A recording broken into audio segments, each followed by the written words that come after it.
Center for Media and Democracy and DBA Press released the results of a year-long investigation titled Dissent or Terror: How the Nation's Counterterrorism Apparatus, in partnership with corporate America, turned on Occupy Wall Street. The report summarizes the findings from thousands of pages of records obtained from counterterrorism and law enforcement agencies and details how state and regional fusion centers monitored the Occupy Wall Street movement between 2011 and 2012. This is the first comprehensive report that details the extent to which our nation's counterterrorism system was turned on the actions of Americans involved in the Occupy movement. Joining me now for more on this startling report is Beau Hodai. Beau, welcome. Thanks for having me, Tom. Thanks for joining us. How in-depth was this monitoring of American citizens involved in the Occupy movement? Oh, it's quite in-depth.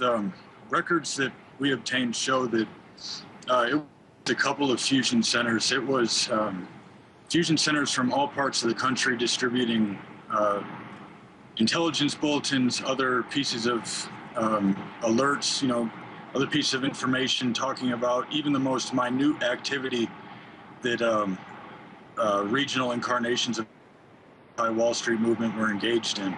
Well, what's a fusion center? A fusion center is a law enforcement counterterrorism information exchange that was established, or that have been established in the wake of the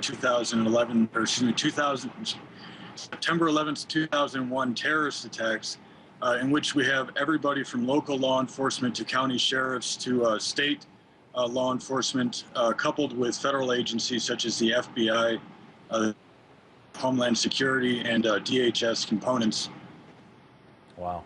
What role did ALEC play in all this? Well, one key finding of the report is the role, or the role that corporations have played in public-private information sharing partnerships with such counterterrorism entities. And the report tells the events that surrounded a ALEC, American Legislative Exchange, in Scottsdale in late 2011. And in a way, it's a storm to illustrate the depth of private sector involvement in the counterterrorism status, because ALEC is a legislative public-private partner comprised of many of the nation's leading corporations. And so much of the report examines with which those corporations, as well as ALEC personnel themselves, were involved with counterterrorism personnel at Arizona Fusion Center. Amazing. And protester and activist action. We just have a half a minute left. How has DHS been using social media mining to promote this? Well, it's pretty interesting, because in the case of Arizona counterterrorism personnel, DHS grams have financed about $800,000 that I'm aware of, and technology used to mine social media for what they call open source intelligence.